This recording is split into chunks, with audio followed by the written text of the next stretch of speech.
Bonsoir à toutes et à tous. Bienvenue à notre séance ordinaire du lundi 6 juillet, la séance de la municipalité de Saint-Cyril de Wendover. Alors, on passe immédiatement à l'ordre du jour, le point 1, COVID-19. Madame Roberge, si vous pouvez lire. Monsieur Vincent va lire ça. D'accord. En fait, là, c'est simplement là, de dire qu'on va siéger là, encore une fois à huis clos ce soir en raison de la COVID-19. Donc, il est résolu que tout le monde devra s'identifier parce qu'on doit être à l'unanimité. Puis ensuite, là, on peut commencer par s'identifier, puis je lirai le résolu si vous le souhaitez. D'accord. Alors, le district numéro 1. Oui, Pierre Lavigne. District numéro 2. Annie Jantès. Le district numéro 4. Marthe Garneau. En spécifiant que le district 3 est vacant. Le district numéro 5. Sylvain Baron. Le district numéro 6. Sylvain Jacques. Et moi-même, la mairesse Hélène Laroche. Alors, M. Chalifour, allez-y.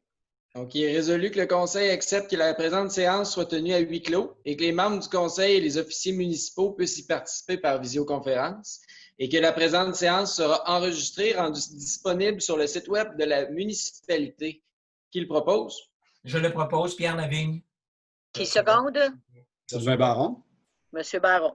Parfait. Alors, le point 2, l'ordre du jour, l'adoption. Qui veut proposer l'ordre du jour? Je propose, Pierre Lavigne. Secondé par? Marthe Garneau. Par Mme Garneau. Alors, on ajoute un item, une invitation. La vérificatrice de nos états financiers va se joindre à nous pour en faire la présentation. C'est le budget 2019, Lucie? Oui, c'est le rapport financier 2019, en fait. Puis ça va nous permettre de pouvoir le déposer. Et, Qui est la dame qui va nous expliquer? C'est Mme Cynthia Boulanger qui est en charge du dossier de la firme Deloitte. Parfait. Alors, M. Lavigne, si vous voulez l'intégrer. C'est le point 6C. Oui, le point 6C.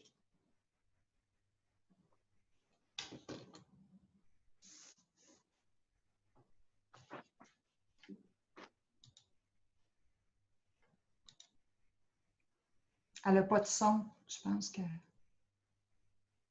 Bonjour, est-ce que vous m'entendez? Oui, oui, oui. Oui. Bonjour tout le monde. On On vous entend. ne vous voit pas, par exemple. Vous ne me voyez pas. Ah, super. Ça devrait être mieux, là. Vous me voyez. Oui. Alors, bienvenue, Mme Bélanger. Boulanger, excusez-moi. Pas de problème. Alors, on vous laisse la présentation du rapport financier de l'année 2019. Parfait. Donc, bonsoir à tous. C'est notre rendez-vous annuel cette année de façon un peu plus particulière qu'à l'habitude. Mais dans le fond, ça va suivre un peu comme d'habitude. Donc,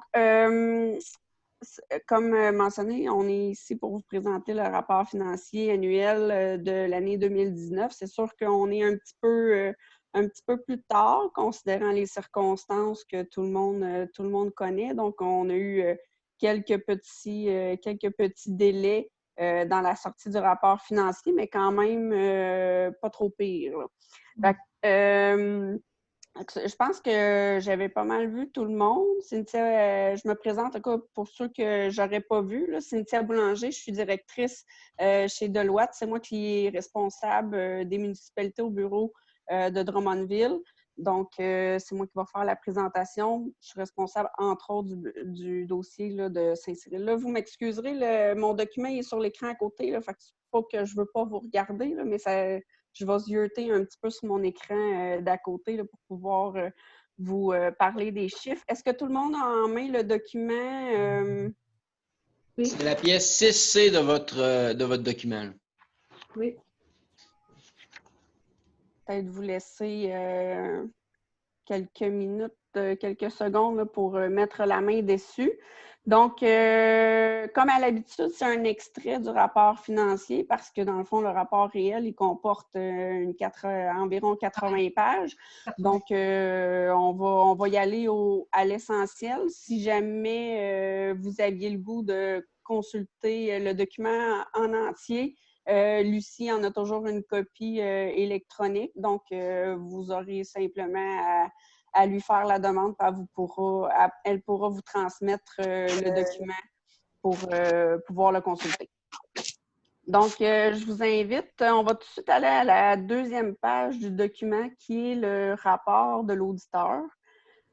Dans ce rapport-là, c'est exactement le même rapport que l'année passée. Là. Il n'y a pas de changement. Puis, comme à l'habitude, dans le fond, on a émis une opinion sans réserve à l'effet que les états financiers de la municipalité ne comportent pas d'inexactitudes, dans le fond, ne comportent pas d'erreurs importantes.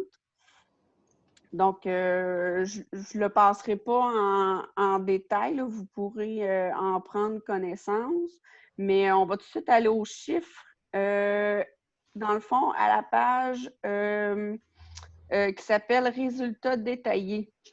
J'aimerais faire juste une intervention pour vous aider à suivre les pages. Fiez-vous aux pages, à la pagination en bas à gauche. OK. Je les ai placées en ordre numérique des S. C'est les pages S8, S16, S17. Fait que là, vous allez pouvoir vous repérer. Quand Cynthia vous dira c'est la page S7, bien, vous allez savoir que c'est en ordre numérique. Parce qu'elle ne va pas nécessairement les présenter dans l'ordre que je vous les ai placés, mais j'ai pensé que ce serait plus facile pour vous de suivre. OK? Parfait. Donc, c'est ça, c'est l'état des résultats détaillés qui se trouve à la page S16. S16, OK. Oui, je vais vous laisser le temps d'arriver à la page. Dans le fond, c'est la page qui parle de revenus de fonctionnement, qui présente les revenus de fonctionnement, les revenus d'investissement et puis les charges de l'exercice. Est-ce que tout le monde a pu trouver la page en question? Elle est de travers, par exemple. Oui, elle est de travers.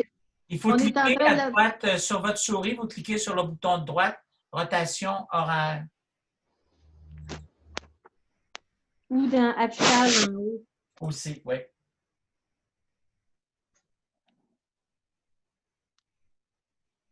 Est-ce que c'est bon pour tout le monde? Oui. Rotation, quoi? Horaire. Vous cliquez à droite, là, le bouton de droite, le clic droit de votre souris. Rotation Moi, j'ai juste une flèche, mais elle ne se revient pas droite. OK, ça veut dire qu'il faut continuer. Je continue. Je vais tout le mettre droit, puis je vais vous l'envoyer par courriel. Ah ouais, mais on ne pourra pas aller chercher ça dans le courriel, là. Non. On est branché dans le rapport. Hélène, va dans l'affichage en haut à gauche, Aussi, à la barre. Ouais. Premier élément. Ouais. Premier élément, c'est Rotation. rotation. C'est ça. Puis là, tu t'en vas à droite, horaire. Clique dessus, puis elle va se placer tout seul.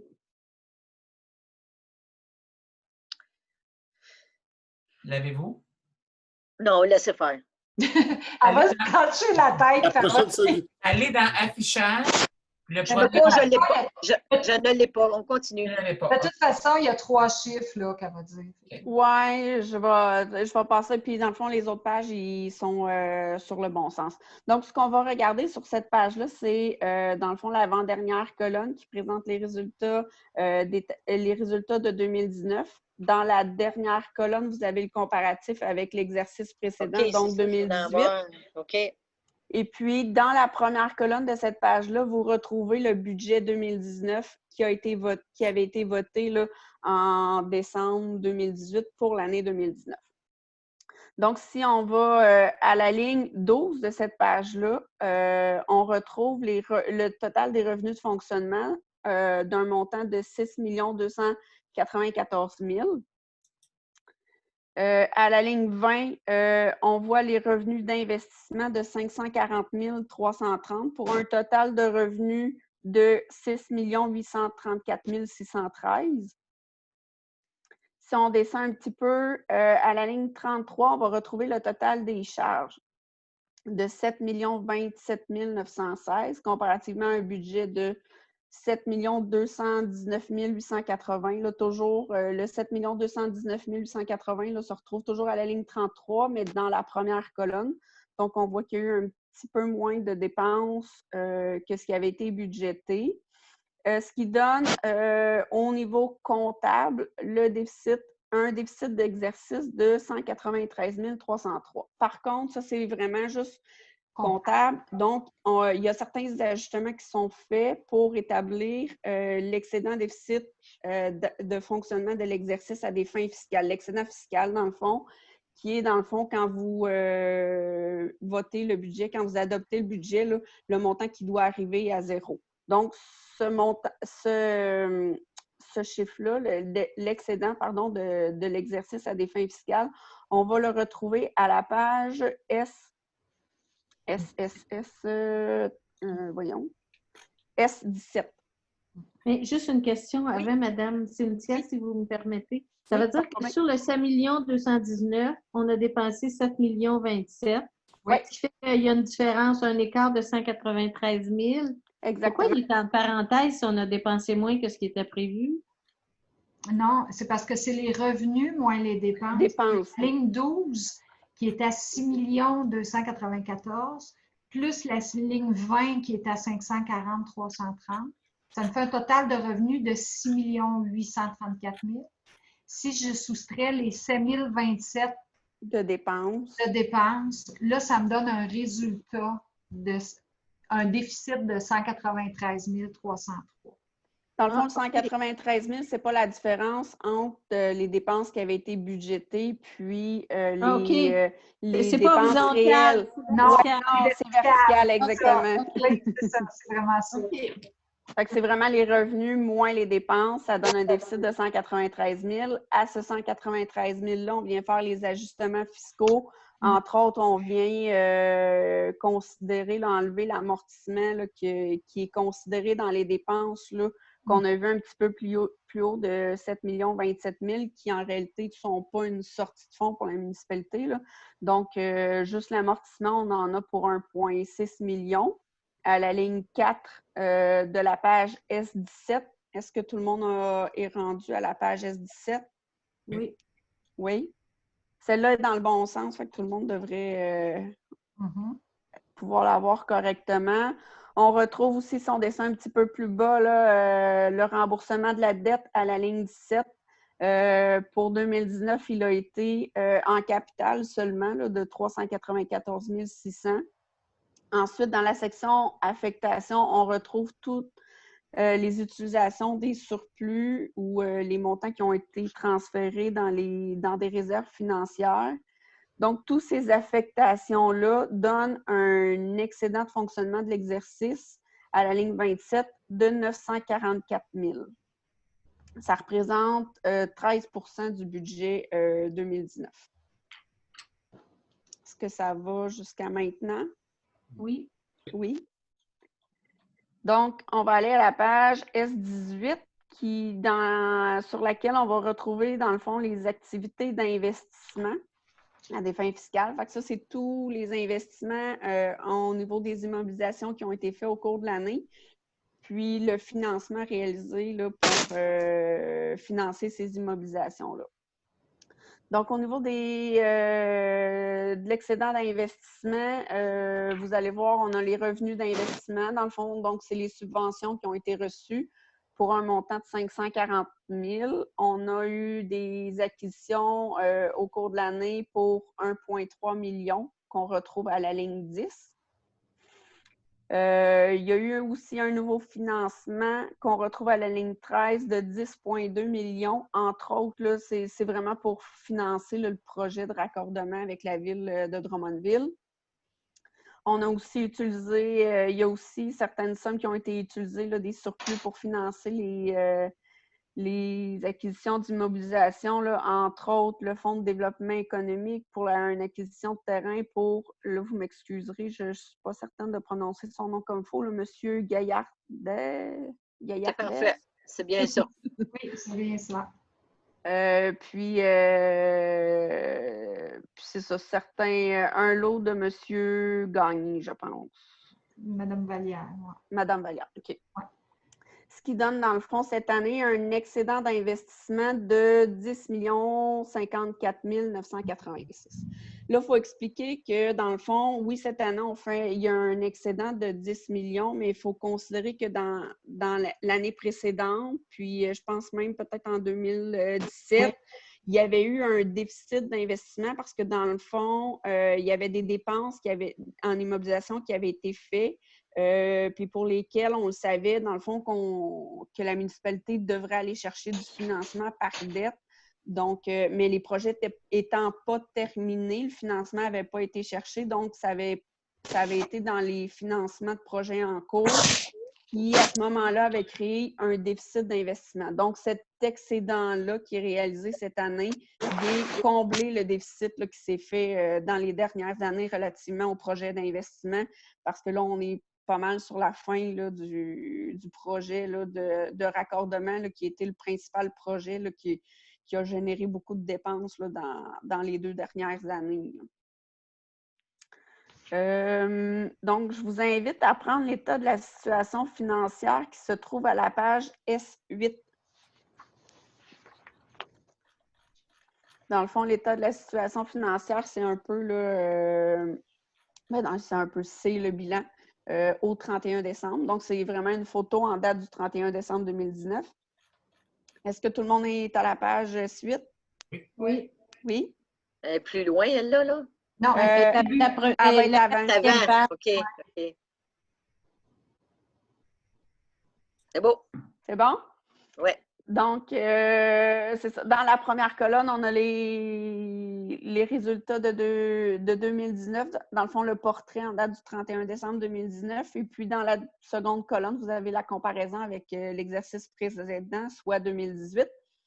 Donc, au niveau des actifs financiers, le total pour 2019 est de 2 337 724, composé là, majoritairement de la trésorerie, 905 000, et des débiteurs, 1,4 million, qui comprend TPS, TVQ, les taxes municipales à recevoir, et puis des subventions aussi là, qui sont à recevoir. Ensuite, au niveau des passifs, le total des passifs pour 2019, à la ligne 15, il est de 19 819 000, composé majoritairement des emprunts temporaires de 4,5 millions. À l'heure actuelle, dans le fond, ces emprunts temporaires-là ont été remboursés avec le financement qui s'est fait en février 2020 de 5,8 millions. Dans le fond, c'était du financement temporaire qui avait été cherché là, pour payer les dépenses principalement là, du projet pour le raccordement avec la ville de Drummondville, en attendant d'avoir le financement par dette à long terme. Sinon, l'autre poste important là, du passif, c'est la dette à long terme de 14 104 583. Donc, si vous constatez là, versus 2018, on a vraiment, il y a eu une augmentation de 10 millions là, qui correspond au financement là, qui a été contracté, dans le fond, au cours de 2019 pour le financement des projets. Au niveau des actifs non financiers, à la ligne 21, on retrouve un montant total de 38 848 000, composé là, majoritairement de la valeur comptable des immobilisations. Dans le fond, de tous les investissements qui ont été faits au cours des années, moins la valeur amortie. Fait que c'est vraiment le coût que ça a coûté à la municipalité, moins l'amortissement qui est pris annuellement sur ces immobilisations-là. Moi, j'ai une question. Les propriétés destinées à la revente, c'est quoi ça? C'est un montant qui date vraiment de plusieurs années. C'est des terrains qui ont été acquis. Je pourrais pas vous dire exactement pour le moment si c'est quoi, mais on pourrait retrouver l'information. Il faudrait que j'aille dans le dossier. Là. Mais c'est des propriétés qui avaient déjà été acquises en vente pour taxes. Ah. En vente pour taxes, mais ça date d'il y a plusieurs années. Là. Il n'y a pas vraiment de mouvement. Peut-être Lucie aurait probablement oui, c'est l'information. Je l'ai ici. Okay. Il y avait le terrain en arrière de la coop, l'aménagement du terrain qu'on a fait là, ça a comme un coût de ce terrain-là. Et il y avait le lot 5 559 145 de Monsieur Janel. Fait que j'imagine que c'est le même terrain. Là. Fait que dans le fond, c'est le terrain en arrière où il était la coop. OK. C'est ça. Ce qui donne un excédent accumulé total de 21 366 000 au 31 décembre, mais on va voir la répartition de cet excédent-là à la page S23-1.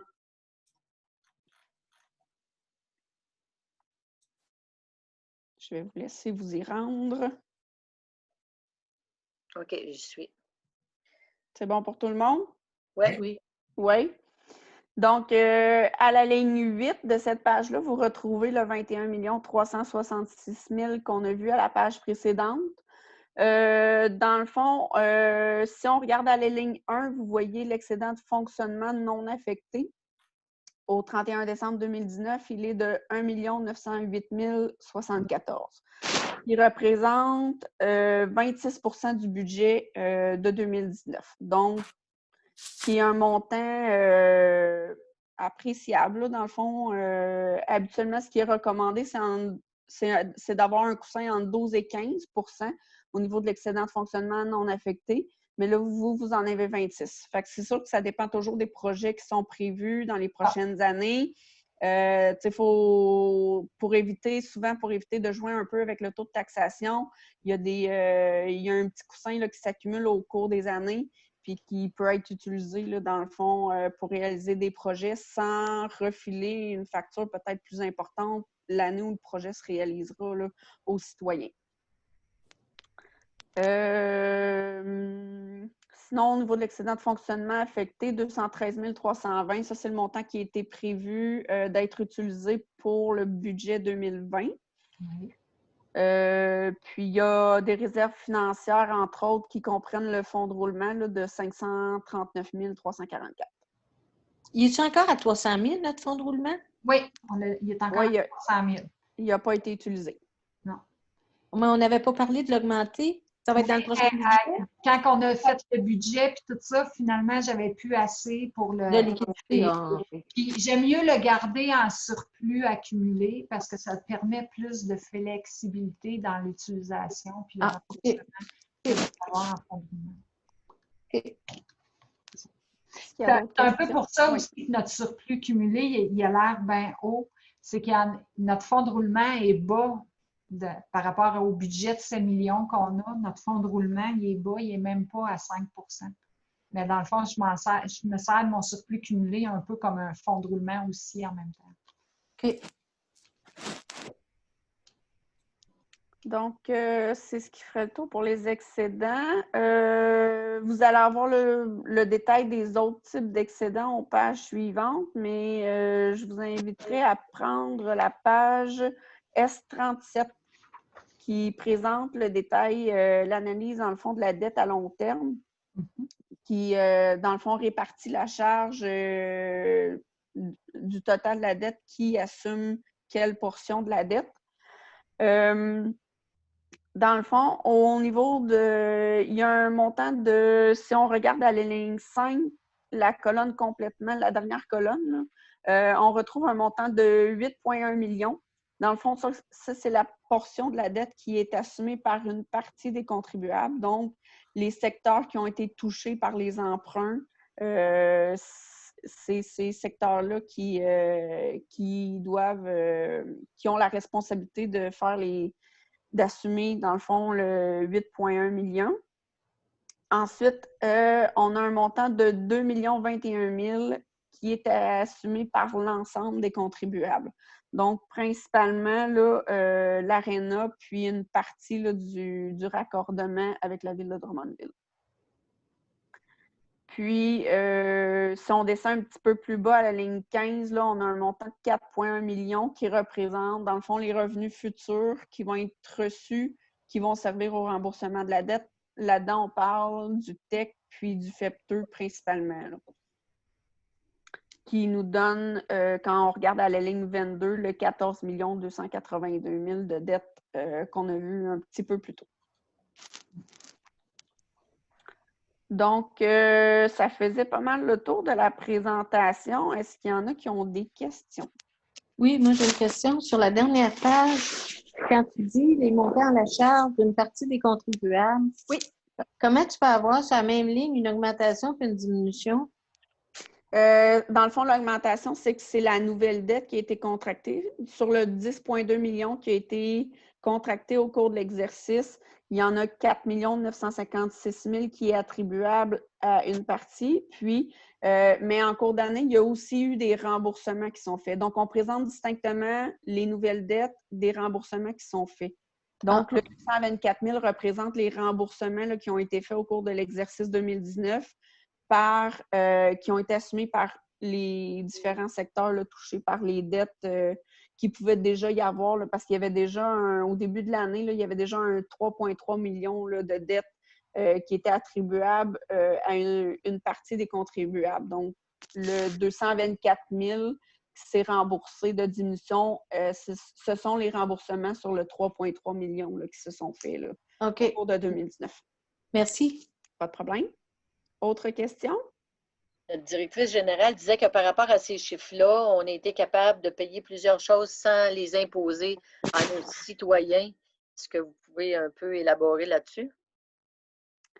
Ben, c'est sûr que dans le fond, ben, ce qui n'a pas été imposé, c'est vraiment la partie là, qui est assumée par les revenus futurs découlant d'entente, qui sont les subventions là, qui sont reçues, là, le projet FEP2. Là, j'ai plus le montant exact en tête, là, mais ça tournait... 8,9 millions qu'on reçoit en tout. On a déjà encaissé au cours de l'année 2019 5,3 millions. Puis l'autre, c'est financé sur 20 ans. Fait qu'à mesure qu'on va rembourser le capital et intérêt sur la dette, on va aussi recevoir des montants de FEP2, la partie provinciale, un montant chaque année, qui fait qu'on n'a pas besoin de le taxer aux citoyens parce qu'on a la subvention qui rentre pour payer. Donc, ce qui est taxé aux citoyens sur le montant total de la dette, c'est vraiment ce qui n'est pas assumé par un montant de subvention. Là. Puis, il y a le FEP2, puis il y a aussi le programme TEC. Là. Dans le fond, le gouvernement provincial, dans ces types de projets-là, finance toujours sur généralement 20 ans, tandis que le fédéral, lui, verse au comptant, ce qui fait que ça permet d'éviter d'aller chercher une dette par rapport à ça. Mais le provincial fonctionne d'une façon différente. Il répartit sur une plus longue période les versements qu'il fait. Mais c'est ça. Fait que sur le 14,2 millions, je ne sais pas si vous l'avez, peut-être la page S25. S25, je l'ai dessus. Est-ce que tu l'avais mis dans le document, Lucie? Moi, je l'avais mis, mais je ne sais pas si au final... Je ne suis pas sûre qu'ils l'ont. C'est drôle, là. Non. Ça passe de 21 à 28, Lucie. Non, je l'ai pas. Bon. Mais c'est l'endettement total net à long terme. OK. Dans le fond, c'est le montant de dette totale qui est assumé par la municipalité, là, je dirais tant par une partie des citoyens que l'ensemble des citoyens. Là-dedans, on retrouve le 14 millions qu'on a vu précédemment, qui est le total de la dette. On vient ajouter les activités d'investissement à financer. Donc, ça, c'est tous les projets d'investissement qui ont été faits, mais pour lesquels il n'y a pas eu encore de financement de réaliser parce que, bon, il reste quelques éléments à finaliser qui totalisent, dans le fond, 5,8 millions. Mais ça, dans le fond, le financement a été cherché en février 2020. Je ne sais pas si vous pouvez le voir. Je l'ai, mais... Je ne sais pas, je peux-tu partager mon écran? Oui. Je peux-tu faire ça? Je pourrais peut-être que... Bon, là, je peux... Attends, partager l'écran. Ça marque que l'animateur a désactivé le partage d'écran par les participants.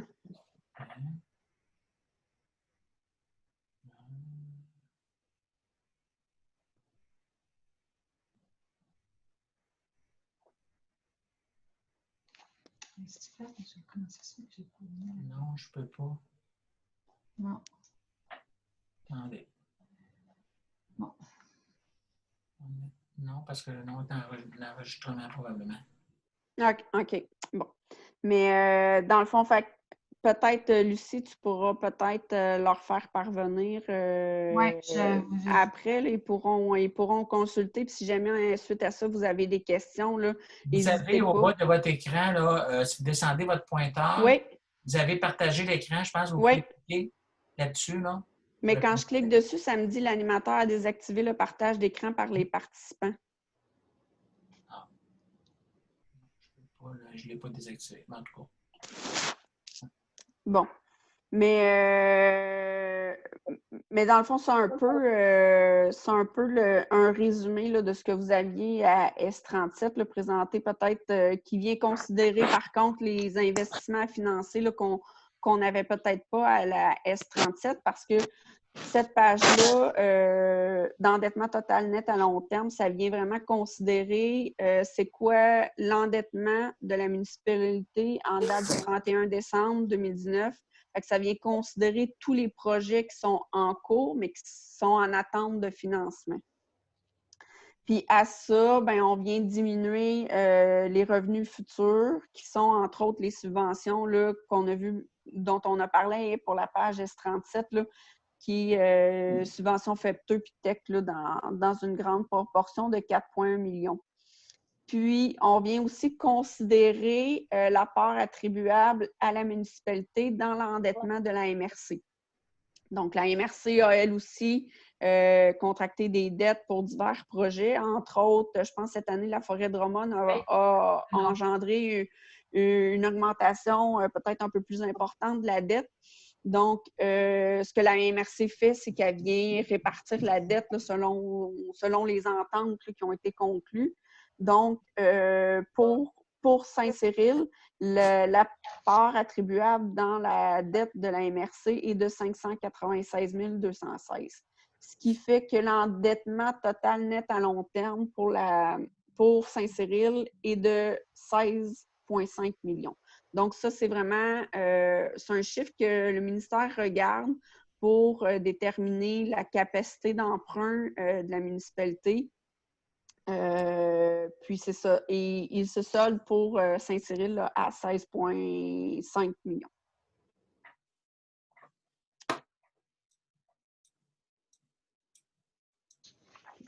La donnerie de cette page.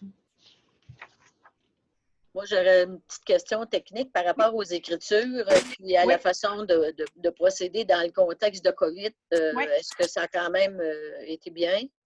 Oui, ça a bien été. On a toujours une bonne collaboration de Lucie. C'est sûr qu'il y a eu des délais. Là, on comprend très bien la situation. Là. Il y a eu des mesures qui ont dû être prêtes. Donc, on a reçu le dossier un petit peu plus tard que ce qui était prévu au calendrier initialement.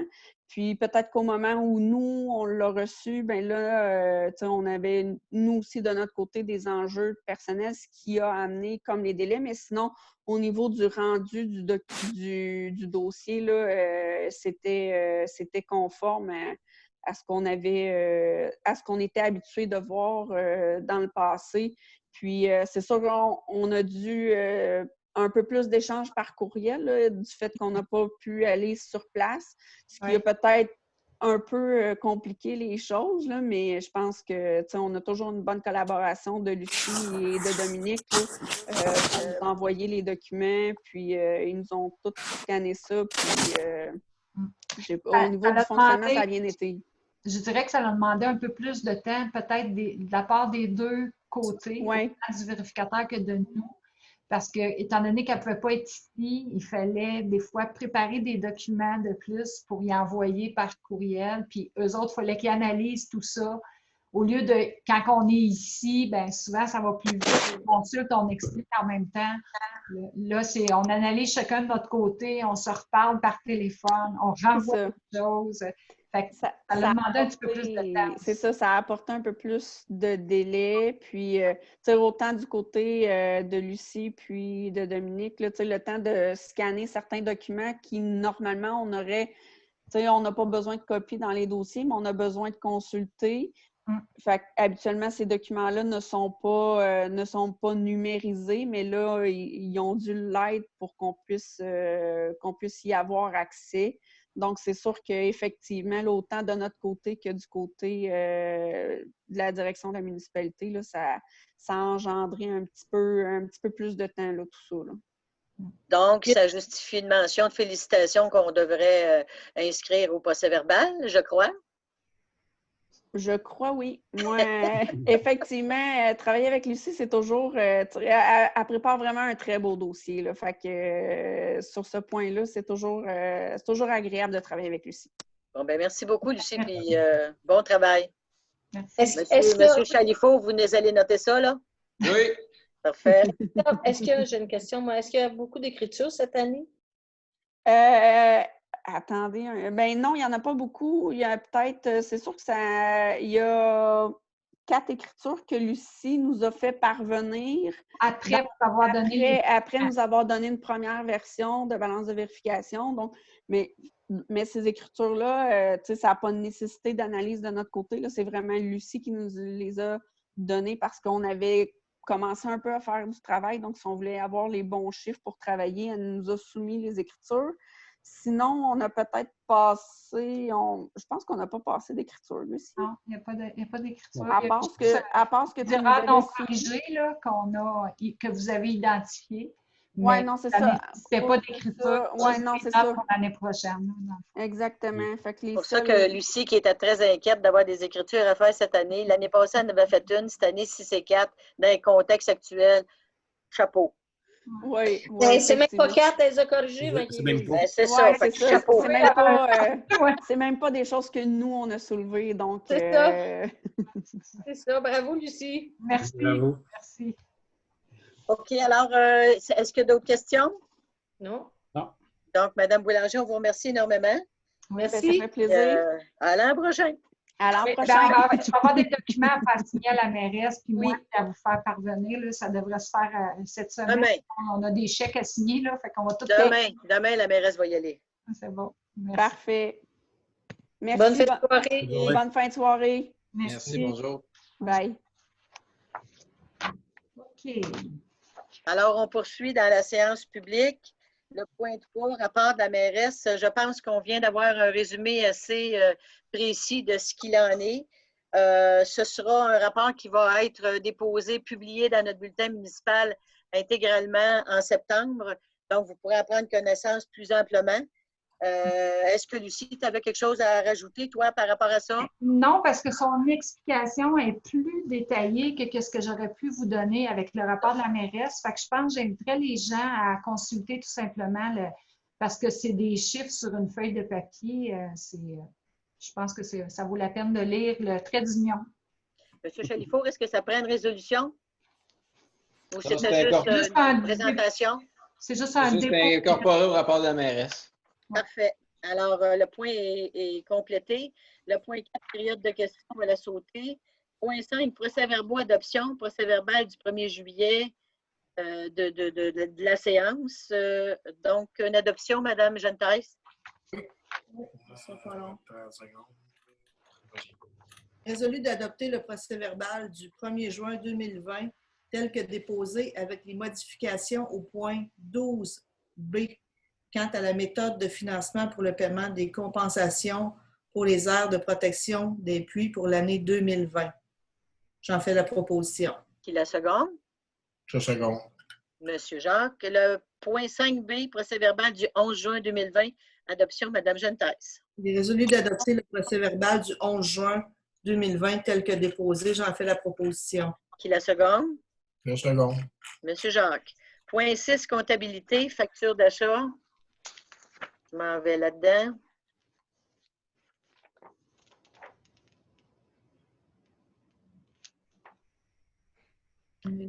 Donc, facture d'achat. Eurofin Environex 3734,86. DMA Incorporé 714,69. Électrosystème PL Incorporé 671,49.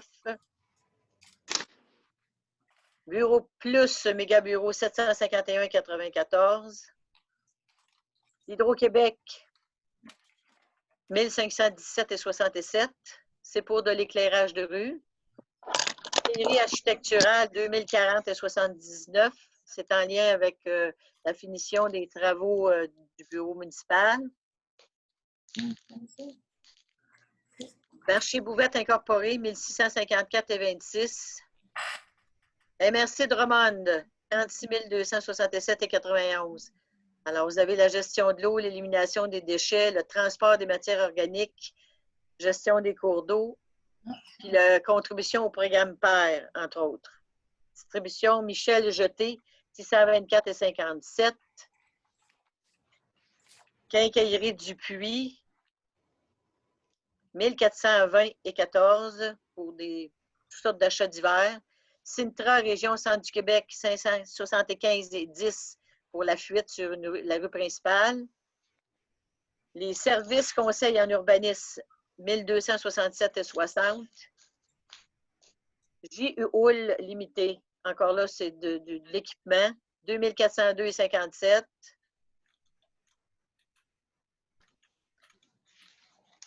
Carrière PCM incorporée, c'est de l'achat, je crois, de Cribleux, c'est de la Grenotte, ça, je pense, du 3/4, 541,97. Excavation Yvon Benoît, 643,86. C'est en lien avec l'incendie dans le rang 3. Déneigement Martin Boilard, 2515,8, une location de rétrocaveuse. Ville de Drummondville, 2483,69. C'est surtout la cour municipale, je crois. Puis l'entraide, justement, à cause du feu du rang 3. Canadian Tower, 1954,63. Boîte-Lair Martin, 661,35, divers frais là, attachés au service incendie. La Ferté, 975,48, surtout du plexiglas là, en mesure de COVID. Excavation Normand Messier, 586,38. Alain Comeau, 1003,73. 9117-7196 Québec Inc. 892,21. Du transport de 12 roues.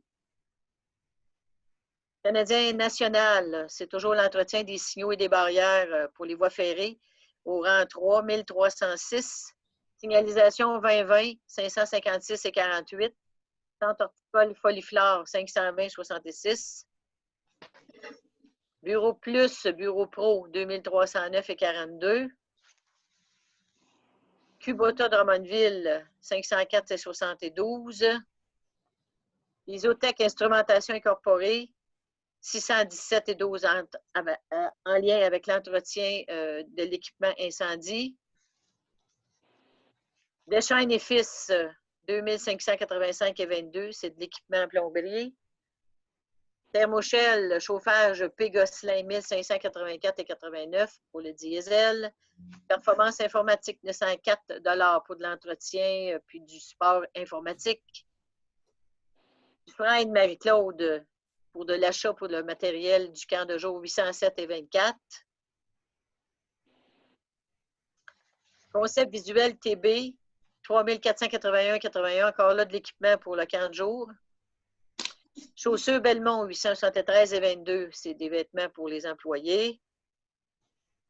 L'Express Drummondville pour les avis publics, 5997,04 et des offres d'emploi. 9235-0669 Québec Inc. 910,63. Patrick Fréchette, remboursement cellulaire, remboursement annuel 500 $. Céramique Pelcha, déco 1370,41, surtout des rénaux de salle de bain à l'Arena.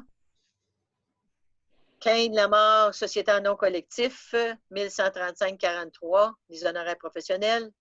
Bren Tag Canada, 7233,08 sous pour l'usine de traitement des eaux usées. Contrôle Laurentide limité, 4692,13. Gestion Raquette, 527,74. Ventilation Optimum, 1073,76. Contrôle AC, 1046,27 pour un grand total de 115 819,49.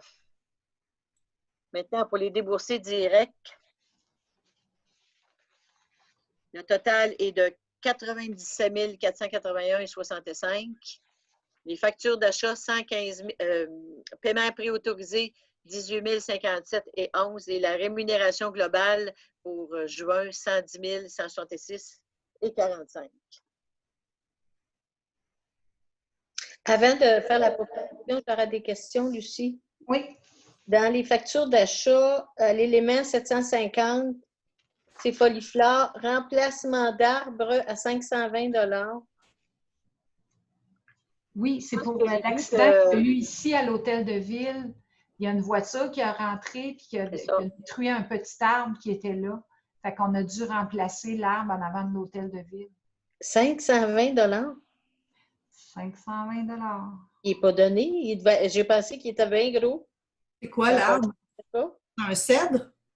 Je ne sais pas, c'est quoi? Faudrait mais 520. Ben, il y a peut-être de l'aménagement paysager ou d'autres choses, Oui, c'est ça. qui a été touché. Je pense qu'ils ont refait l'aménagement. Ils ont réparé le terrain. Là. Ils ont changé l'arbre, puis ils ont arraché l'autre aussi. Puis, il y a du temps là-dedans. Puis de toute façon, ça va être considéré dans la réclamation aux assurances. Oui. Ah, OK. Dans les déboursés directs, Lucie, l'élément 470, une facture de Bell,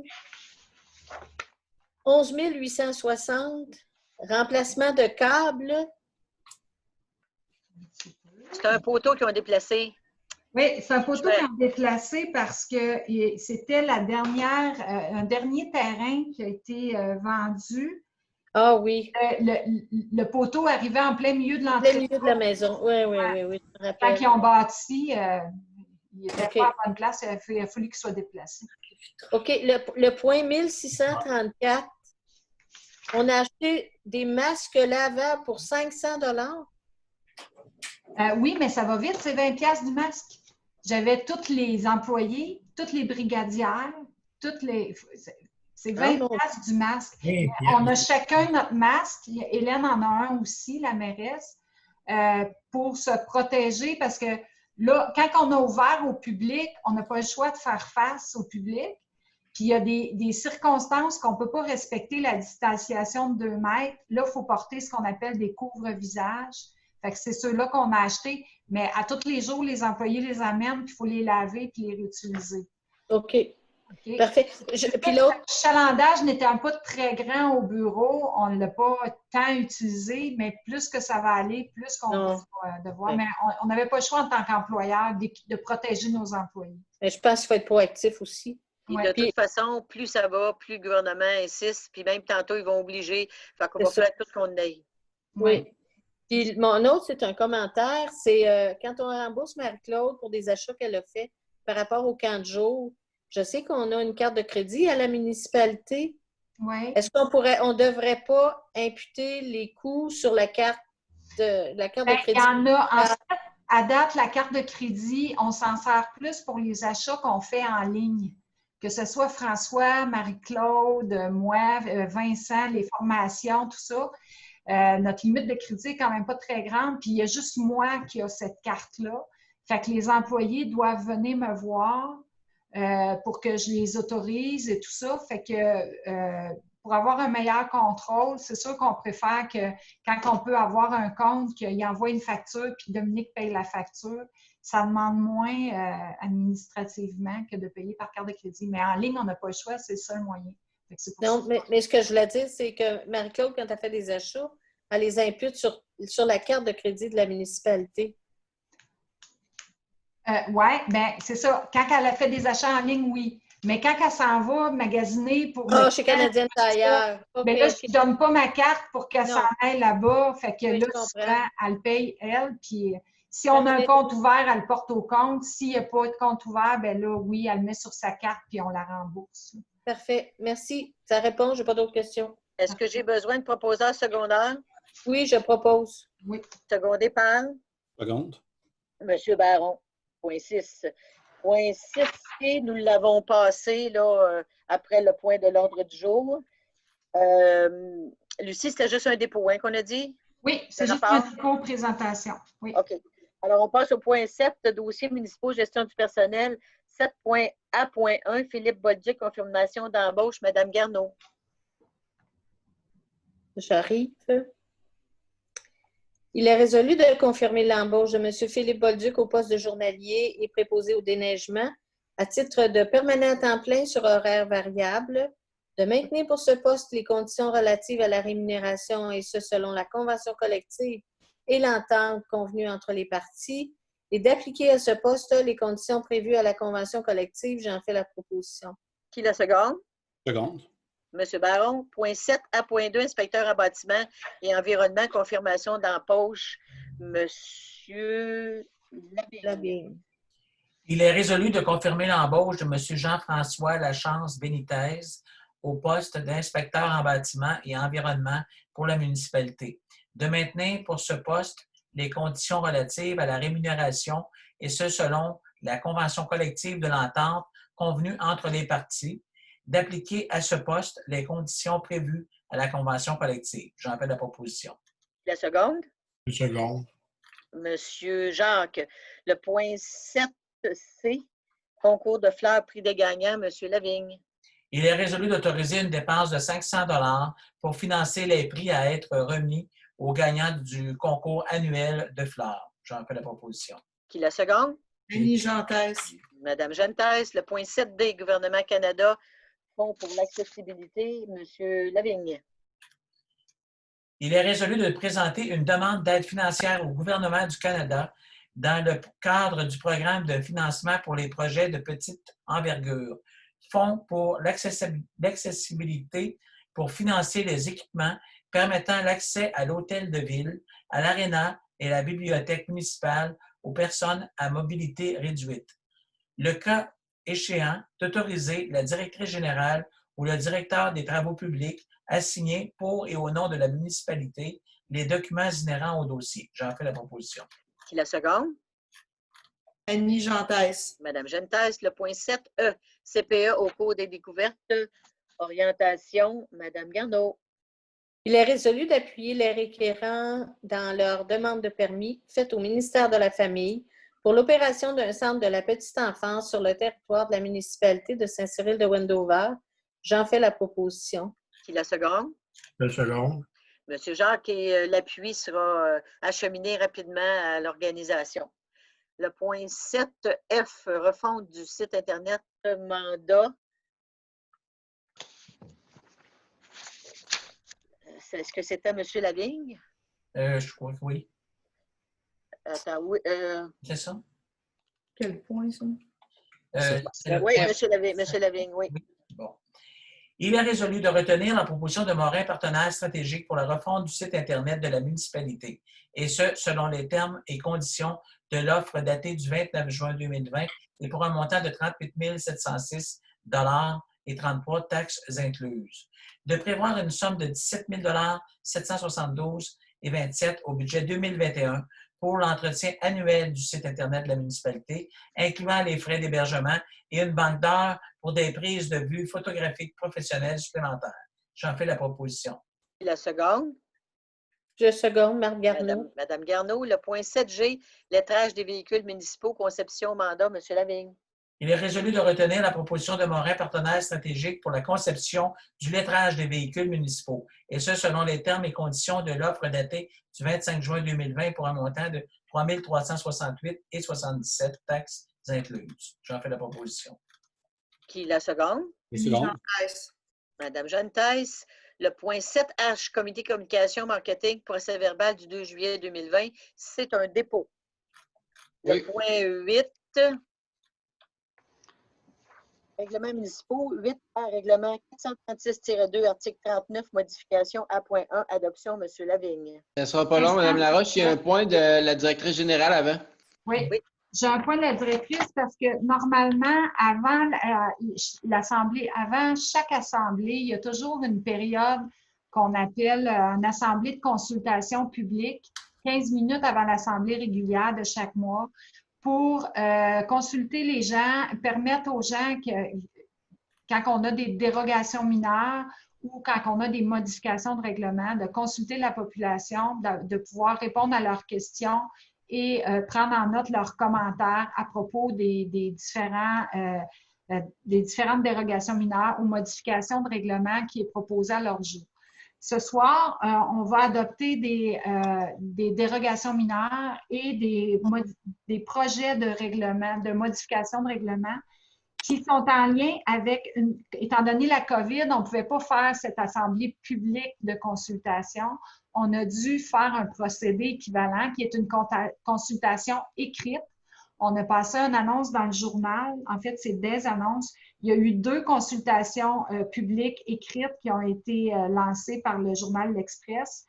Il y en a une qui se portait du 2 au 18 juin 2020, qui concernait 2 ou 3 dérogations mineures puis quelques modifications de règlement.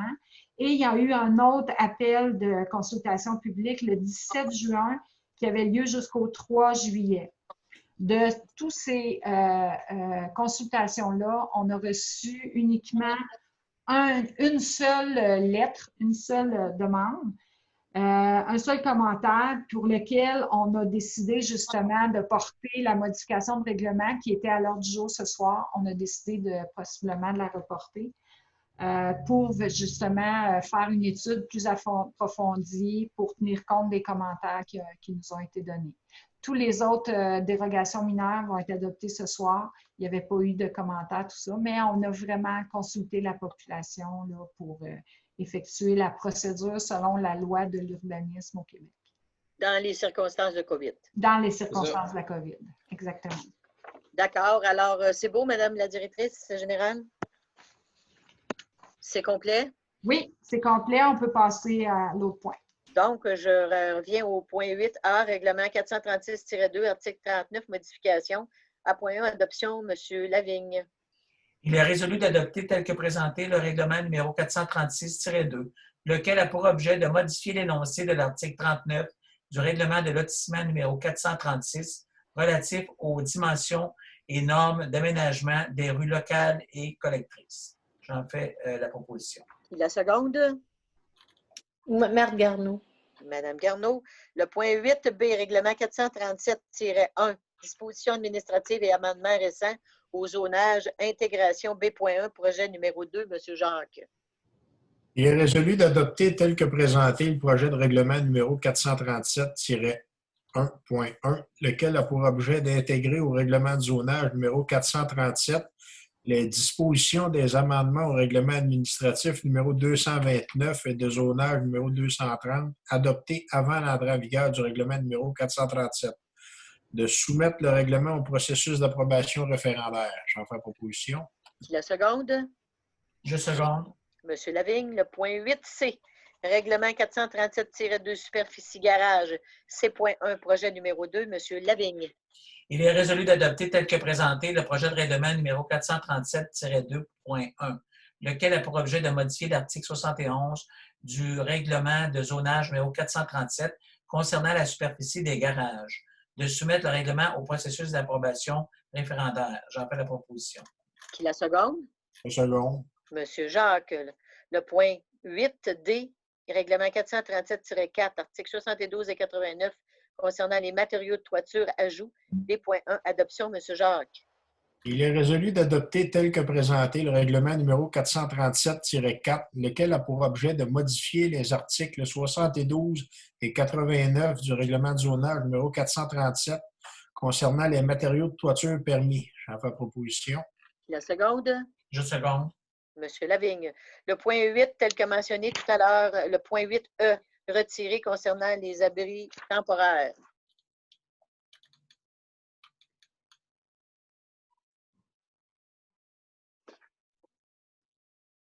Le règlement 8F, règlement 437-6, article, ça c'est fait. Non?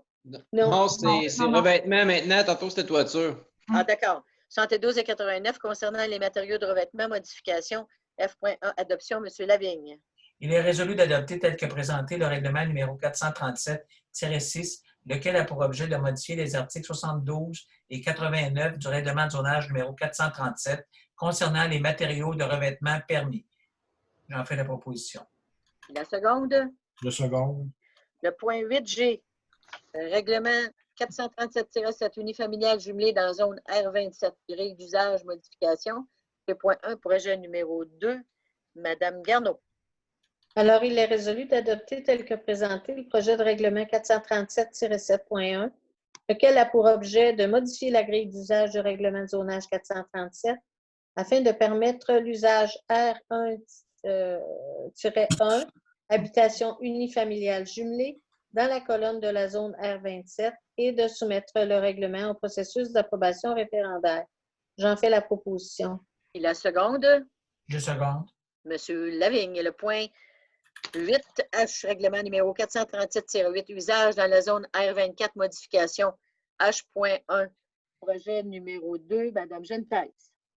Il est résolu d'adopter tel que présenté le projet de règlement 437-8.1, lequel a pour objet de modifier la grille d'usage du règlement de zonage numéro 437 afin de permettre l'usage C3.9 des activités éducatives intérieures dans la colonne de la zone R24 et de modifier la zone R24 afin d'en transférer une partie dans la zone P1, de soumettre le règlement au processus d'approbation référendaire. J'en fais la proposition. La seconde? Je seconde. Monsieur Jacques, le point 9A, juste un instant que je retourne à mon horaire.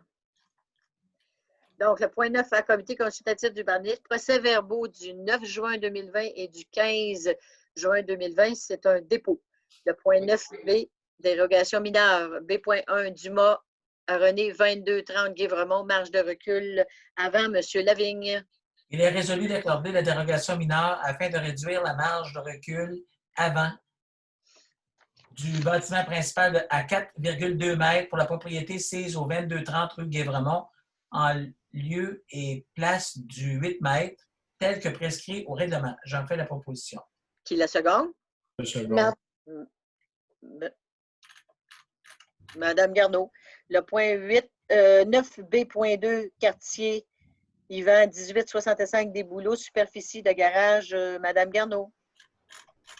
Il est résolu d'accorder la dérogation mineure afin de permettre un garage détaché de 67,56 m² sur la propriété sise au 1865 rue des Bouleaux, en lieu et place du 60 m² tel que prescrit au règlement. J'en fais la proposition. La seconde? Je seconde. Monsieur Baron. Le point 9B.3, domaine aux dettes, profondeur des lots, numéro 32, 60 à 64 et 70 à 86, Madame Garneau. Oui, j'arrive.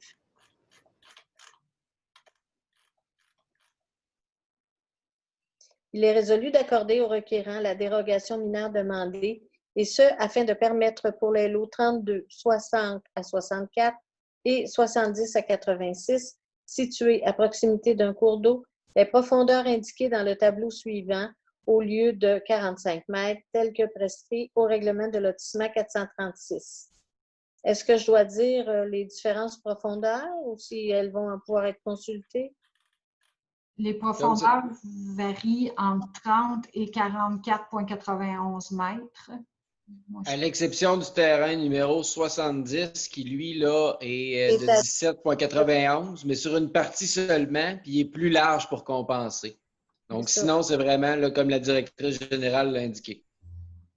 Alors, j'en fais la proposition. La seconde? Je seconde.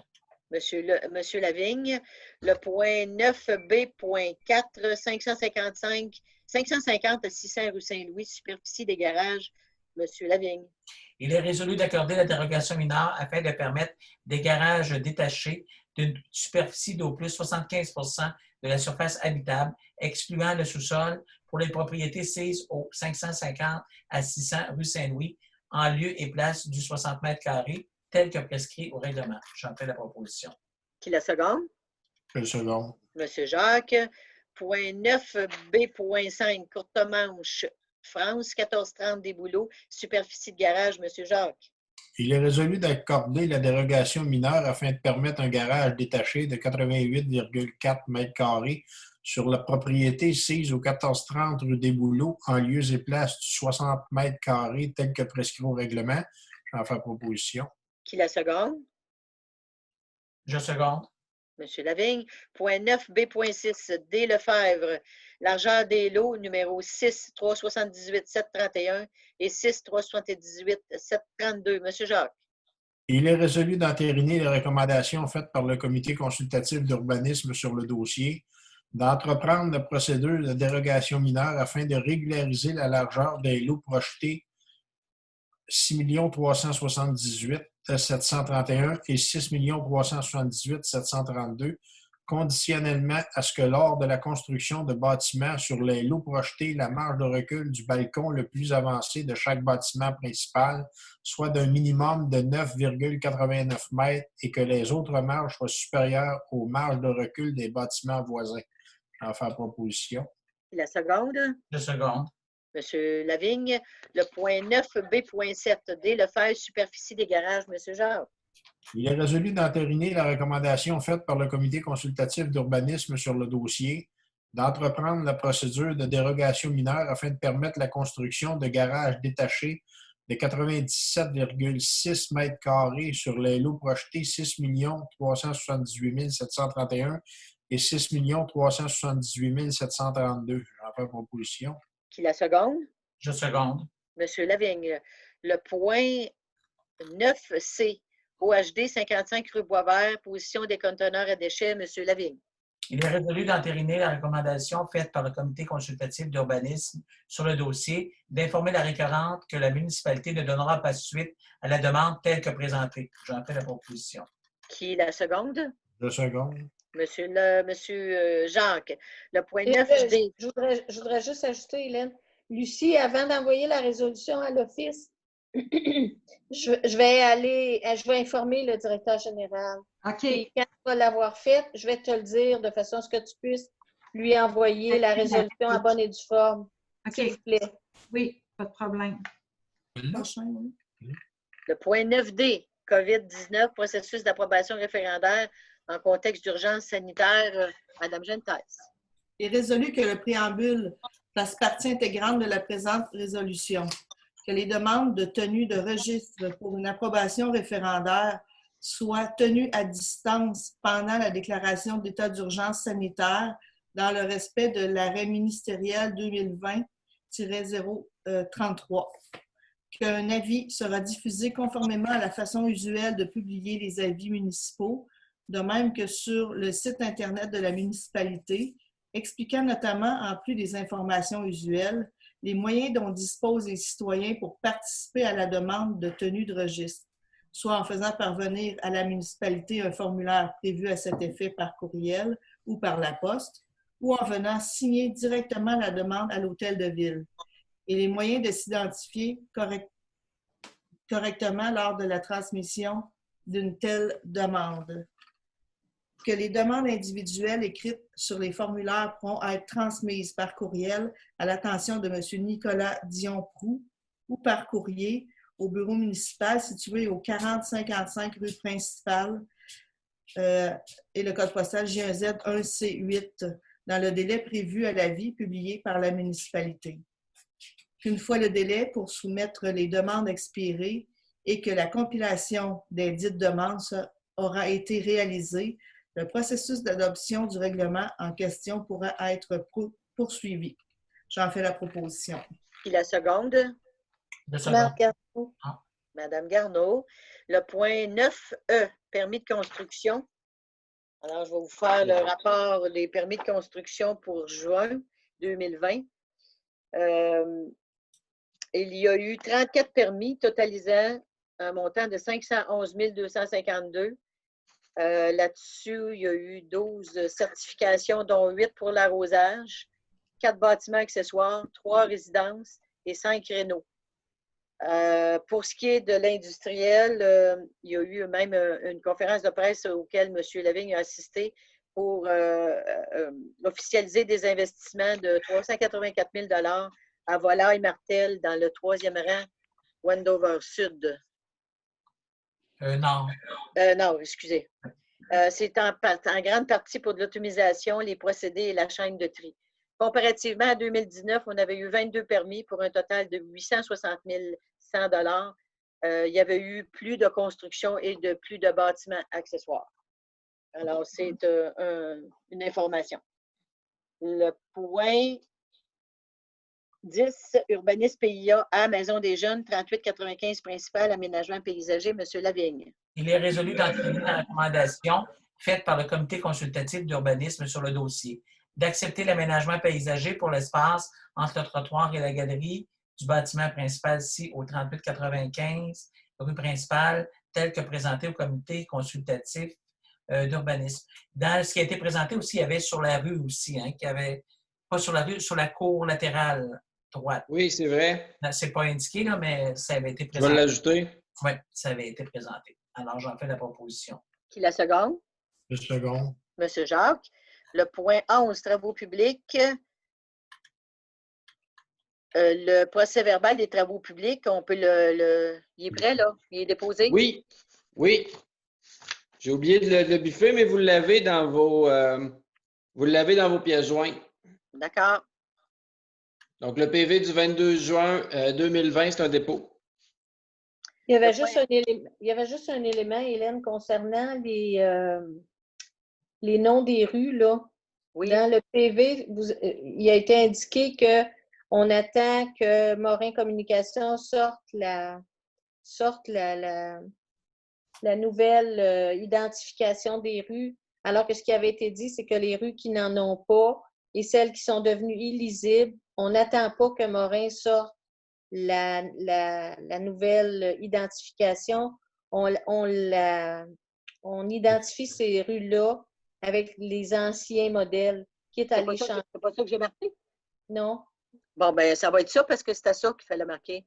Oui. Je ne comprends pas pourquoi, là, c'est une erreur d'inattention parce que c'était vraiment ça qui avait été dit. Fait que Vincent, tu notes dans le PV avec cette modification-là que ceux qui n'ont pas d'identification, les rues ou qui sont très illisibles, ils vont être faites en attendant avec le vieux modèle. Tout ça pour éviter que les gens se perdent ou... Puis dans le PV, c'est également indiqué qu'il y a pas un répertoire, mais une liste de tous les noms de rues qui vont être répertoriés. Un répertoire là, de ça là, qui va être. C'est ça. C'est ça. Entre autres, pour identifier ceux qui n'en ont pas et qui sont illisibles.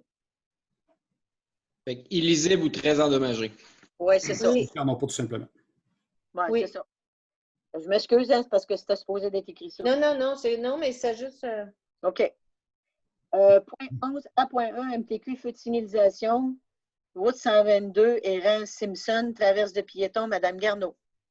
Alors, il est résolu d'entériner la recommandation du Comité des travaux publics d'adresser une demande au ministère des Transports du Québec qu'il installe un dispositif de traverse pour piétons à l'intersection de la route 122 et du rang 3 de Simpson, d'adresser une demande au ministère des Transports du Québec pour qu'il effectue le traçage de ligne pour la traverse pour piétons de la route 122 à la hauteur du rang 3 face au dispositif déjà existant et pour la traverse à l'intersection de la route 122 et du rang 3 face au dispositif si haut mentionné. J'en fais la proposition. Qui la seconde? 2 secondes. M. Baron. Le point 11, A.2, énergie, demande d'autorisation, rang 4, Simpson, Mme Gentaise. Il est résolu d'entériner la recommandation du Comité des travaux publics d'autoriser Énergir à installer un nouveau branchement à la conduite principale située sur le rang 4 de Simpson de la manière proposée au projet fourni par Énergir et daté du 15 juin 2020. Le cas échéant d'autoriser la directrice générale ou le directeur des travaux publics à signer pour et au nom de la municipalité les documents inhérents au dossier. J'en fais la proposition. La seconde? 2 secondes. M. Baron, c'est à la demande d'un citoyen. Le point 11C, Belle, demande d'autorisation rue des Bouleaux, Mme Garneau. Oups. Je pense On qu'on a a sauté sauté. Ah oui, 11B, excusez. Soumission, attribution. B.1, réflexion de pavage 2020. Groupe Pelletier, entretien, demande de modification de contrat. M. Baron. Alors, il est résolu d'autoriser le groupe Pelletier Entretien a donné en sous-traitance les travaux de réflexion de pavage 2020 à la compagnie Vallière Asphalte Incorporée, conditionnellement à ce que le groupe Pelletier Entretien Incorporé fournisse à la municipalité tous les documents requis au cahier des charges pour démontrer que Vallière Asphalte Incorporée est conforme aux exigences fixées par le dit cahier des charges, que la présente autorisation ne modifie aucunement les autres obligations du groupe Pelletier Entretien envers la municipalité, le cas échéant d'autoriser la directrice générale ou le directeur des travaux publics à signer pour et au nom de la municipalité les documents inhérents au dossier. J'en fais la proposition? Oui. Je veux juste m'assurer qu'ils en sont responsables tant qu'à la qualité et l'exécution des travaux et que le prix ne diffère pas de ce qui a déjà été voté et qu'ils en sont responsables s'il y a des surplus au prix déjà indiqué par l'appel d'offres au plus bas soumissionnaire. Okay. Oui. C'est tout ça que ça veut dire, Vincent? Là, dans... Oui, c'est exactement ça. Dans le fond, ils ont le droit de le sous-traiter, mais eux autres, il faut qu'ils nous garantissent le prix pour lequel, là, avec lequel ils avaient soumissionné lors de l'ouverture des appels d'offres. Et effectivement, au niveau de la garantie de qualité, etc., dans le fond, c'est comme si eux autres le faisaient. On les autorise à le faire par quelqu'un d'autre, mais ils ont exactement le même niveau de standard, les mêmes obligations envers nous. Ça ne change rien à ce niveau-là. Parfait. J'en fais la proposition. Qui la seconde? Je seconde. Madame Garneau. Le point 11C, excusez, belle demande d'autorisation rue des Bouleaux. Madame Garneau. Alors, il est résolu d'autoriser les travaux pour effectuer l'installation d'un terminal aérien pour enlever 17 mètres de câbles aériens pour la pose d'un haut-banc et pour enlever un haut-banc de la manière proposée au projet 11-30-67 fourni par Bell et daté du 23 juin 2020. Le cas échéant d'autoriser la directrice générale ou le directeur des travaux publics à signer pour et au nom de la municipalité les documents inhérents au dossier. J'en fais la proposition. Qui la seconde? La seconde. Monsieur Jacques.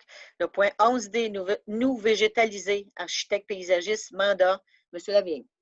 Il est résolu de retenir la proposition de Mme Catherine Fernet, architecte paysagiste, pour la réalisation d'une étude sur l'aménagement de nous végétalisés aux abords de la rue des Bouleaux et de la rue Guy-Bremont, ainsi qu'une présentation au conseil municipal sur l'aménagement des nous végétalisés, et ce, selon les termes et conditions de l'offre datée du 8 juin 2020 et pour un montant d'environ 6 036,19 taxes incluses, de financer la dépense à même le surplus du Fonds général d'administration. J'en fais la proposition. La seconde. Annie Gentès. Madame Gentès. Le point 12 de Aqueduc-Égout, A, PDE, phase 2, volet 2A, Guévremont, Martin, rang 3, Simpson et PP2. Le point 1, règlement numéro 446, modification de la dépense 2020. Madame Garneau. Il est résolu d'autoriser une dépense supplémentaire de 130 690 $, portant ainsi le total des dépenses autorisées par le règlement 446 à 8 267 534. Que cet excédent de dépenses est financé par l'aide financière dans le cadre du programme du Fonds pour l'eau potable et le traitement des eaux usées, FEP2. J'en fais la proposition. Qui la seconde? Je seconde. Monsieur Baron. Le point 13, service incendie, rapport des sorties juin 2020. Alors, il y a eu 9 sorties, dont 2 pour des feux à ciel ouvert, 2 à Saint-Lucien, puis 1 à Drummondville en entraide. Au total, pour les 6 mois qui viennent de passer, de 61. On se rappelle qu'on a toujours une moyenne de plus ou moins 100 par année. Alors, c'est un dépôt, c'est ça? Oui. Oui. Le point 15, office d'habitation, il n'y a pas de rien à l'ordre du jour. 15, loisirs et commandites. Point 15, à Parc Guévremont, demande de subvention, fonds de ruralité. Monsieur Jacques. Il est résolu de présenter une demande d'aide financière au Fonds de la ruralité de la MRC de Drummond pour financer les biens mobiliers et accessoires pour le réaménagement du parc Guévremont. Le cas échéant d'autoriser la directrice générale ou la coordonnatrice en loisirs à signer pour et au nom de la municipalité les documents inhérents au dossier. J'en fais proposition. Qui la seconde? Annie Gentès. Madame Gentès. Point 16, certificat de disponibilité. Madame la directrice générale. Conformément aux dispositions du règlement 361 concernant les règles de contrôle et suivi budgétaire, moi, Lucie Roberge, directrice générale et secrétaire trésorière, certifie par les présentes que la municipalité dispose des crédits nécessaires pour autoriser et acquitter les dépenses qui ont été autorisées ce soir par le Conseil. Parfait. Maintenant, je vais revenir au point 3, au rapport de la mairesse. J'ai mélangé ça avec le rapport financier. J'avais quelque chose à dire. Donc, je vous invite à consulter le bulletin municipal qui va sortir d'ici la fin de la semaine. Très grande prudence encore pour les feux extérieurs. On vous invite à participer ou à vous brancher à notre nouveau Facebook qui s'intitule Groupe public officiel Facebook Municipalité de Saint-Cyril de Wendover. Pour les personnes consultées, vous verrez en page 1 du bulletin municipal qu'il y aura une consultation sur l'implantation d'une tour de téléphonie cellulaire. Alors, c'est important que tout le monde se prononce par rapport à ça. Pour aussi l'utilisation de l'eau potable à l'extérieur, être un usage très raisonnable malgré la levée de l'interdiction, parce que je vous rappelle juste que on est branché avec l'eau de Drummondville, puis que c'est pas inépuisable et qu'il y a un coût aussi à utiliser l'eau. Maintenant, les séances publiques en salle sont permises. La levée là, de l'interdiction à cause de la situation de la COVID-19, ça a été élevé, je crois, vendredi dernier. Donc, la prochaine séance, ça sera publique à la salle du Conseil le 10 août prochain. Et puis, vous pourrez aussi, là, tel que mentionné tout à l'heure, consulter le rapport financier 2019 dans le prochain bulletin municipal de septembre. Je voudrais aussi souligner les anniversaires du 3 juillet de Mme Gentès et 5 juillet de M. Jacques. Alors, bonne fête. Oui, bonne fête. Et puis, pour terminer, je vous souhaite d'excellentes vacances. Puis, la température est là. Il s'agira que vous trouviez un point d'eau pour vous rafraîchir un petit peu, mais pour le reste, profitez-en bien. Donc, je terminerai. Juste une seconde avant que tu termines, Hélène. On avait une pièce jointe par rapport à la politique là, des bourses. Oui. Vincent, juste à regarder dans les critères par rapport à la bourse d'excellence, c'est indiqué avoir cumulé. Ah! Il n'est pas écrit de la même façon? Oui. Tu regarderas le bon. C'est bon. Mais là, par exemple, il y avait fallait pas accepter Non, moi, ce que je propose, c'est que plutôt, vous devriez l'annoncer dans le trait d'union, le publiciser sur Facebook, notre site web et tout ça. Et quand on aura des participants qui aura eu de l'analyse, on adoptera dans les procès-verbaux les montants qui vont être versés à chacun. Parce que là, c'est comme une politique. Ça dit déjà qu'il y a 3 prix, 200, 300, 500 $. Mais parfois, il arrive des candidats, des situations où on a de la misère à trancher, puis on décide de partager de façon différente. Fait que je vous propose qu'on adopte à ce moment-là les montants par procès-verbal. Mais par contre, il ne faut pas adopter la politique. Elle n'est pas adoptée, elle?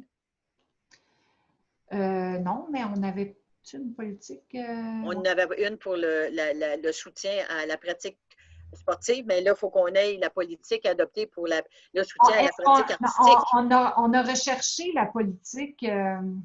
En tout cas, on va faire des recherches encore, mais on n'a pas adopté la politique sportive. D'abord, peut-être faudrait adopter les deux en même temps.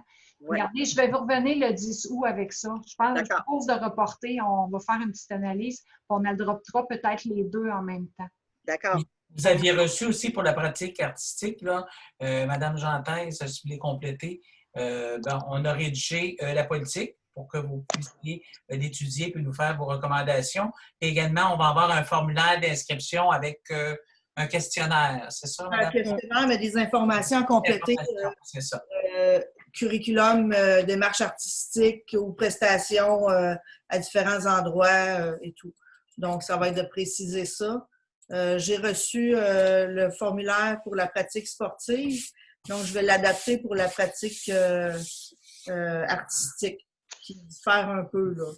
Donc, je vais l'adapter et le présenter au conseil par la suite. D'accord. J'aimerais aussi, Mme Gentes, que vous donniez l'information par rapport à la recommandation du comité quant à l'organisation des jours et la tenue des Journées de la culture cette année. Oui, bien, j'ai lu brièvement.